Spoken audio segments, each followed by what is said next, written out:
Hello, I have a guest here today. Her name is Sia. She's very happy. I don't know, I think she likes streaming, y'all. I think she's just, every time I start streaming, gets up here. Wow, I don't know what's going on with the lighting though. It's very bright. I mean, I don't super mind it, but it's a bit bright. I don't know if that's better. Ah, it's very saturated. I don't know what's going on. Man, why are you so saturated? Let me check the camera input. Hey, Sivy, welcome to the stream. So glad to have you here. That's awesome. How's your week been so far? Yeah, I don't know. She likes to chill here now during the stream. Uh, Not a capture card. Which trophy vision. Uh, let's see. Webcam. It's very saturated. That's why I'm checking out the webcam for a second. Not that it's a bad thing. Filters. Filters. There we go. Color correction. I mean, I also like it. I'm just like, sharp. Oop, that's sharp. That's sharp. I don't know what that is. Alright, let's at least dial down the saturation a bit. 0. You gotta think about these things when you're a streamer. You got a bunch of new piercings. That is awesome. I'm not a piercing kind of person. I don't know why it freaks me out to have that in my body. I just think it really looks really cool on other people. So that's good. Oh, look at you chilling here. Let me turn the camera. She's just having a good time. My honored fluffy guest. Oh, do you want cuddles?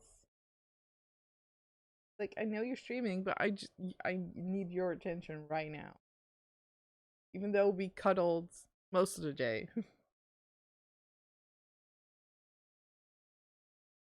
Just to let you know I'm chilling here. Alright.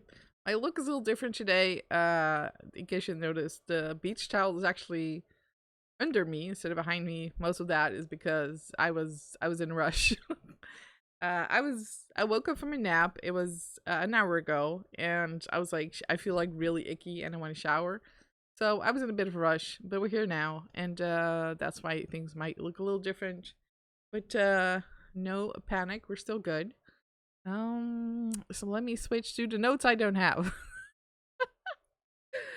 I really gotta think about making notes. That would help.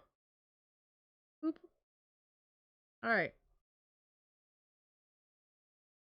So I was thinking about what to talk about today. Oh, you're leaving?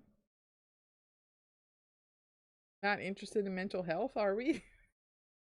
Oh, we're just turning around. Turning around is good. You're now being ignored by a cat. Um, so I was thinking about what to talk about today, and I remembered, yeah, for the past couple of months, I've been really into K-pop and BTS, and more recently, Stray Kids, and I've also been reading up about the history of K-pop, how it developed, how things are done right now.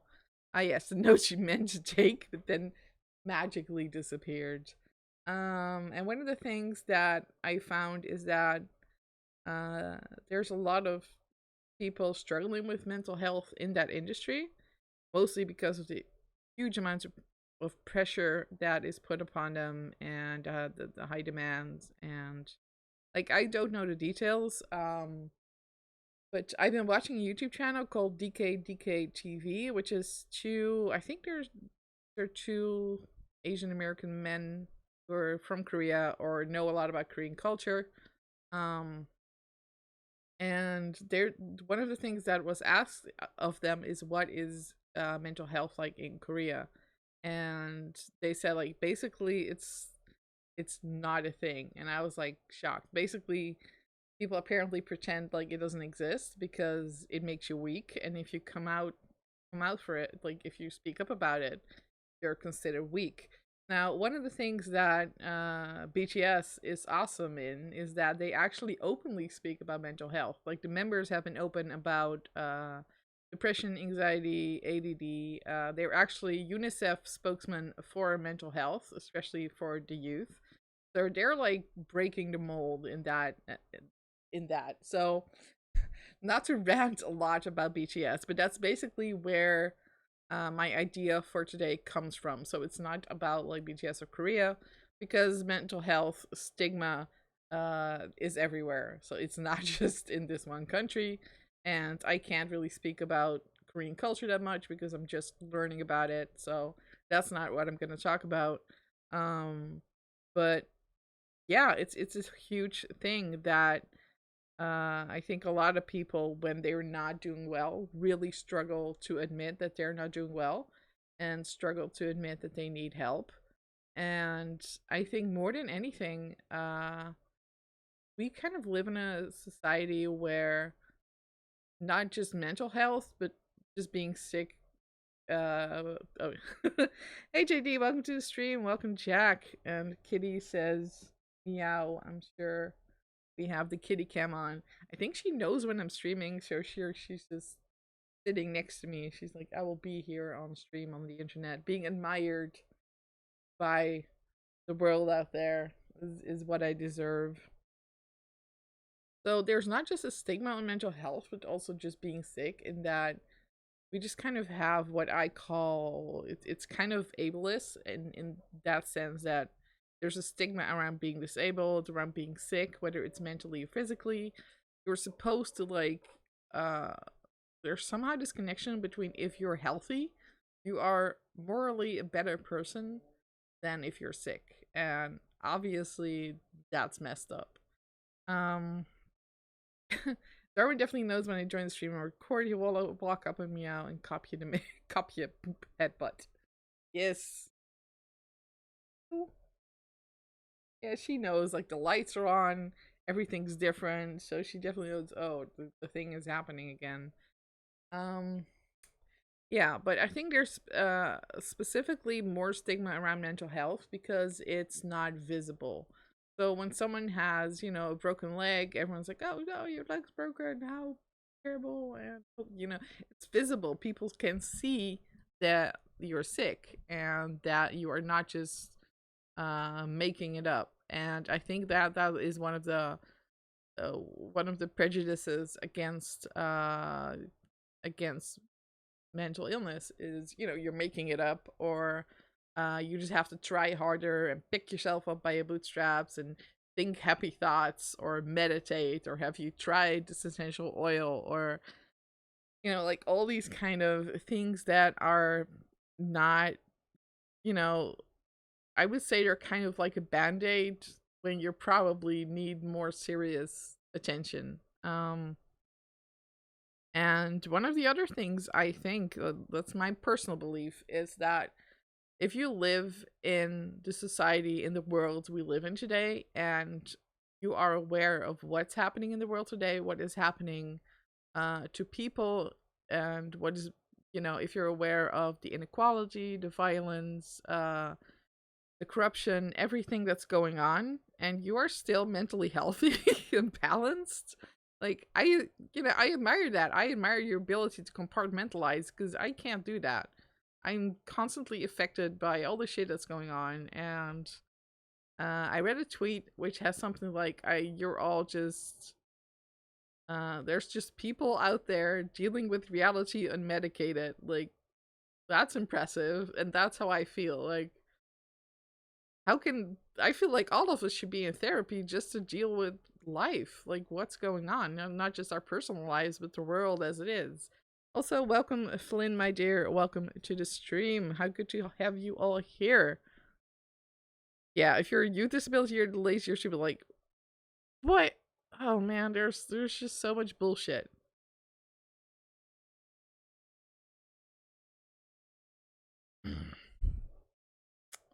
Hey, kitty.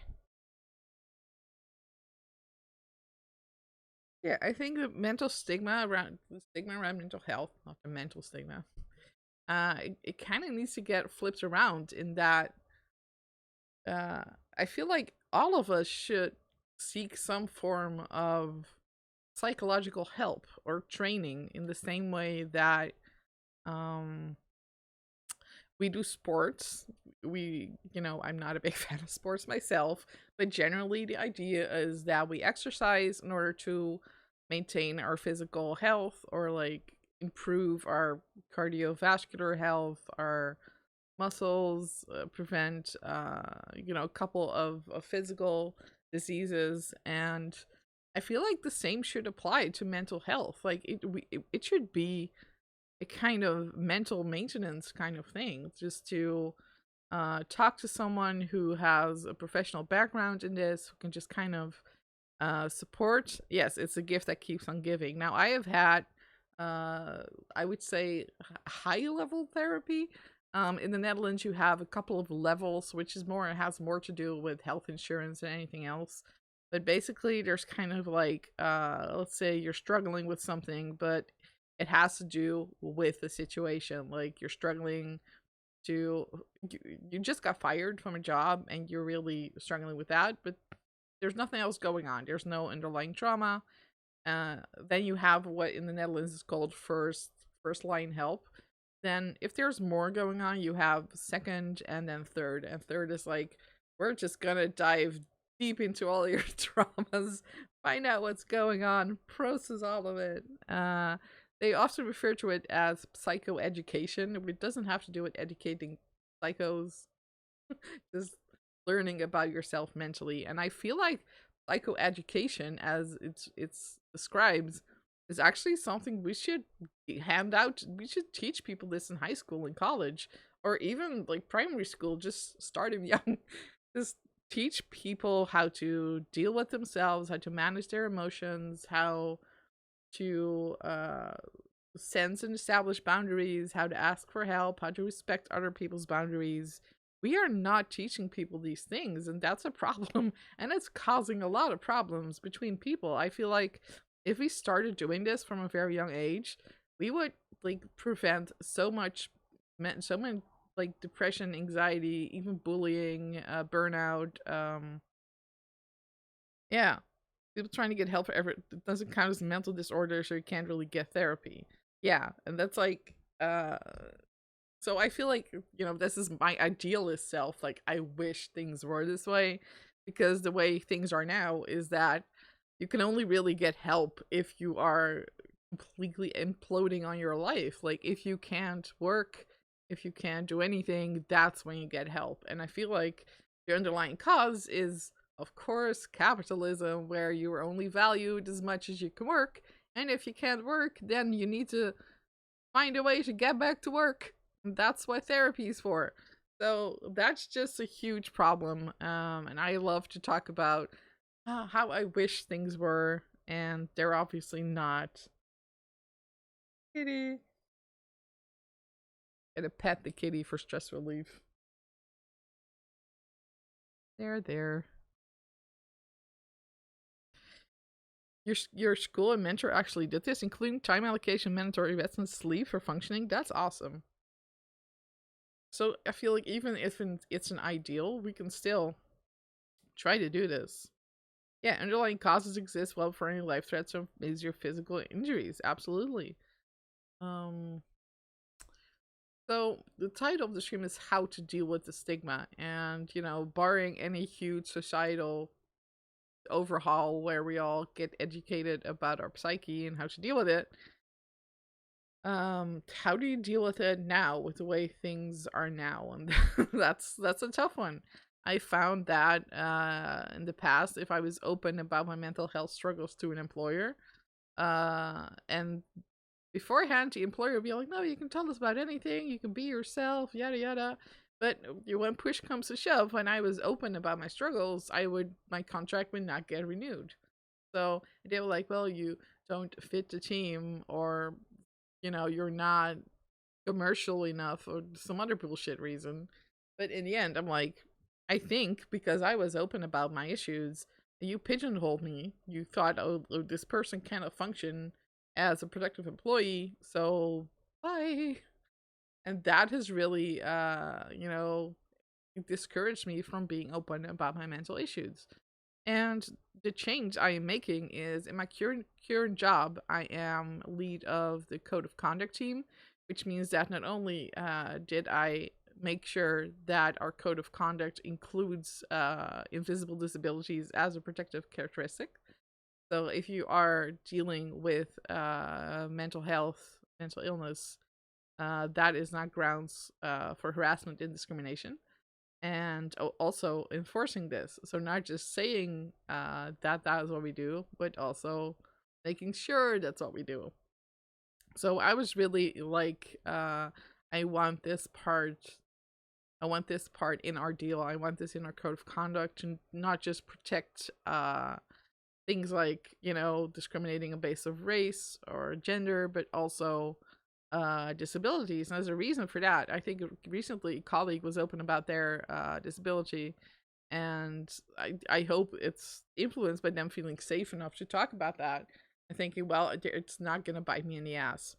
So I feel like that is, if you are somehow in a position to influence things, that is an important thing. At a previous job, I also tried to be on the event organizing team, where I could influence the organization of company outings, company events, parties, in order to be more inclusive towards people with disabilities, be more inclusive towards neurodivergent people, because over and over, time and time again, these company outings are they're often too demanding, too busy. There's no space for resting. There's no space for people who either cannot keep up like neurologically or physically.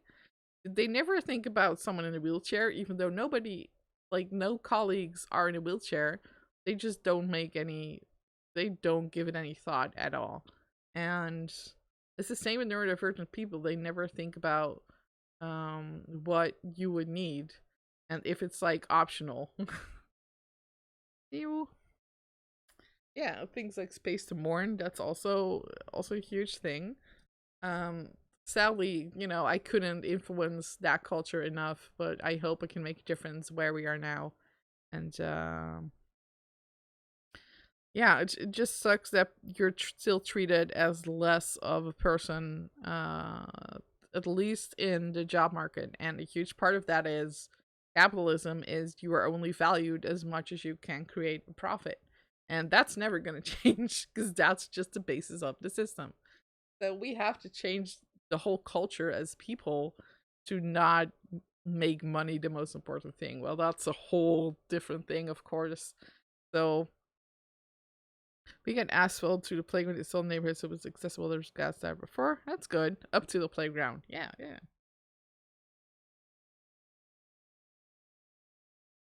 So, but the stigma doesn't just affect you in your job. Obviously, it also affects you when it comes to friends and family. Now, I hope that everyone has friends and family who are very supportive when you come out and say you struggle. I'm lucky enough that when I was open towards people, and I've been open on like social media as well, on Facebook, after things happened or during, people came up to me. They were sending me messages like, hey, you being open about this really helped me, and I've actually went and sought help because you talked about it. And that makes me like really happy that I could make that kind of difference in someone's life and help them get help. So that's the kind of thing I try to do, even though it's scary to be open about things. I feel like if I have the ability to speak up and be articulate and help someone overcome their fear and seek help, I feel like that's the way I can at least create a positive difference in the world. And sorry, I really like plants. Yeah, yeah, I get it. It's more like it's accessible now. I know what you mean, Saibi.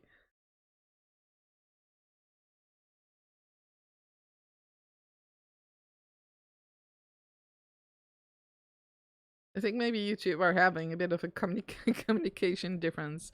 Sivey said that the playground became accessible because they they paved the way literally towards the playground. So, for example, wheelchair users can get there instead of being stuck in the grass. So, they took away a little of the grass, but the return is that people can go to the playground. So I think that's a good thing. Yeah. So, hey kitty, what's up? It's like warm here from laying on the side. Yee.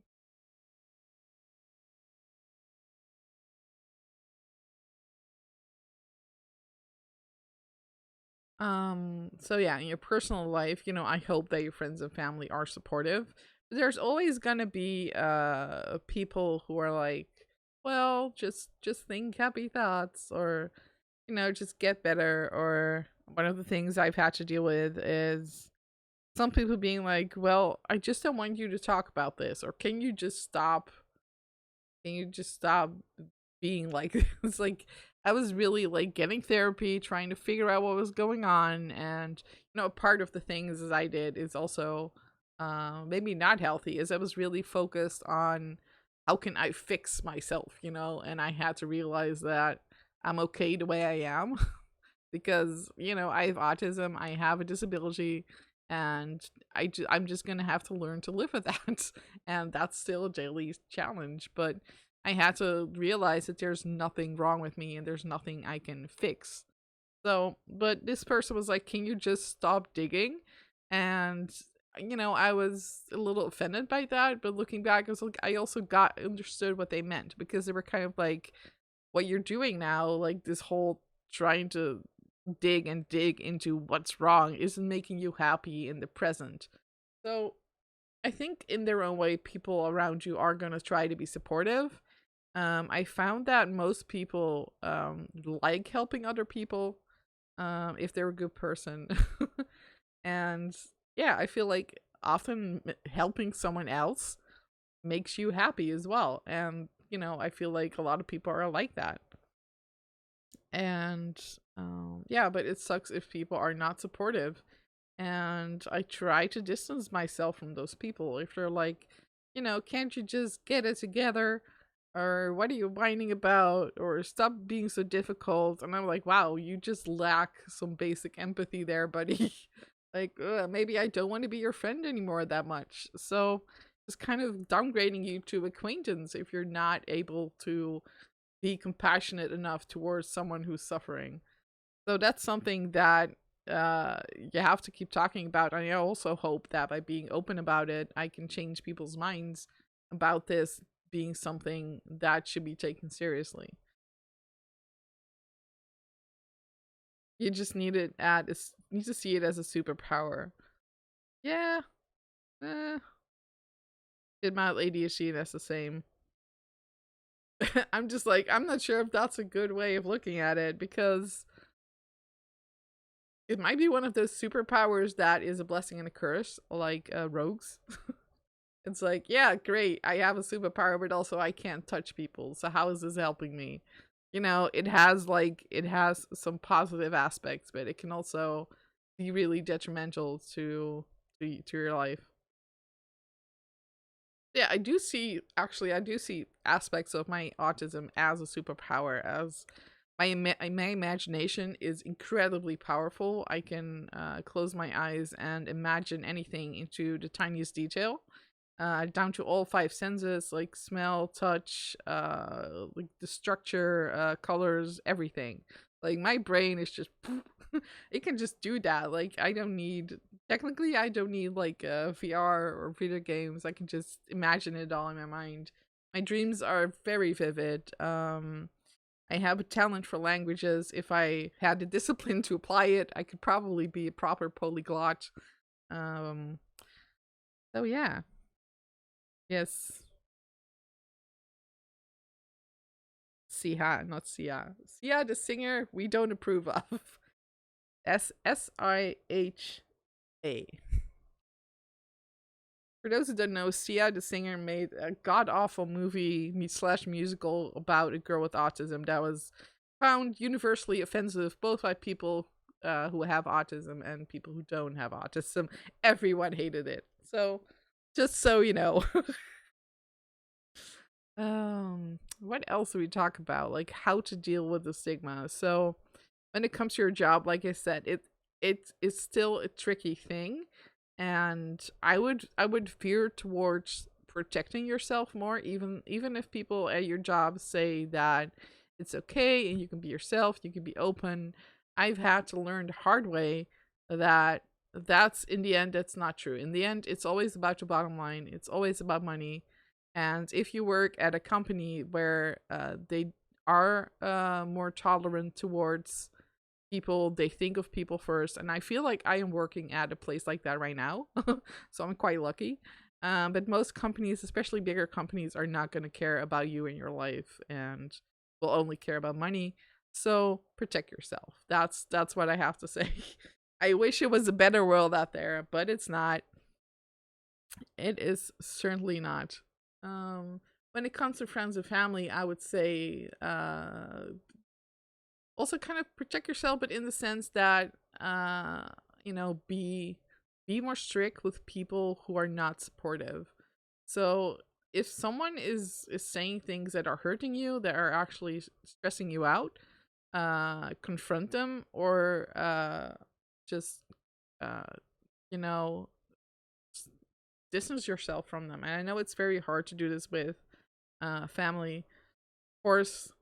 um but it's important, especially if you're struggling with mental illness, to have people around you who understand what's going on, who support you, and who aren't gonna tear you down. I feel like that is very important. I'm currently having a beer at the local brewery. Oh, and I actually got my new beer package today. I ordered 14 new IPA beers, and most of them are themed towards women beers. So I'm curious to see. I haven't drunk most of them.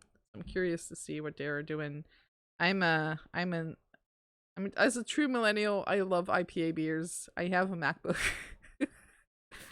Yeah. It's so important to have support network. What else can I say about the stigma around mental health? I would say challenge your internalized ableism, which means that if you have stigma, if you have negative feelings, negative thoughts, negative opinions about mental disorders, that's gonna badly affect you, but also your friendships and your relationships. And you should be critical towards yourself to think like, oh, am I treating people or myself worse because I am mentally ill, or if I'm mentally struggling? And of course, it's also the case for physical illness, but we're talking about mental health stigma, and this is something I struggle with as well. Is I thought that I was worth less because I was struggling with something, and I've had to face that that is just not the truth. And that's also the reality. Is I am a different person than most people because of autism, and it doesn't make me worth less. In fact, having the diagnosis actually helped me value myself higher. Welcome to the stream, you know who. Tomorrow I'm going to open the time capsule I buried as a kid. I can't wait to see how big my puppy got.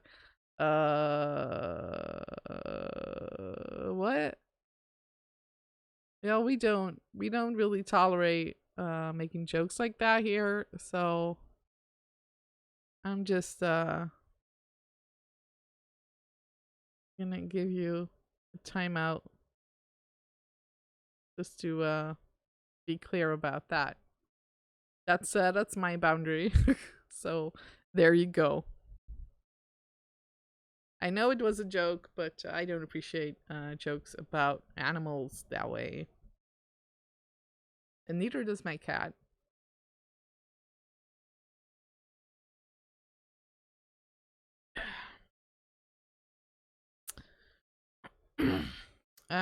Let's see. What else can we talk about? If anyone has any questions, please fire away, and otherwise we are gonna switch over to Mass Effect. get my kitty headset ready for the occasion.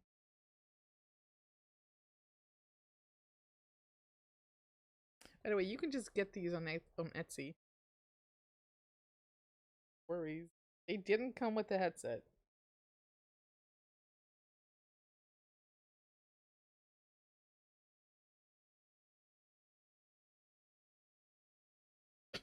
Am getting bitey. Bitey, bitey, bitey. Alright, let's switch over.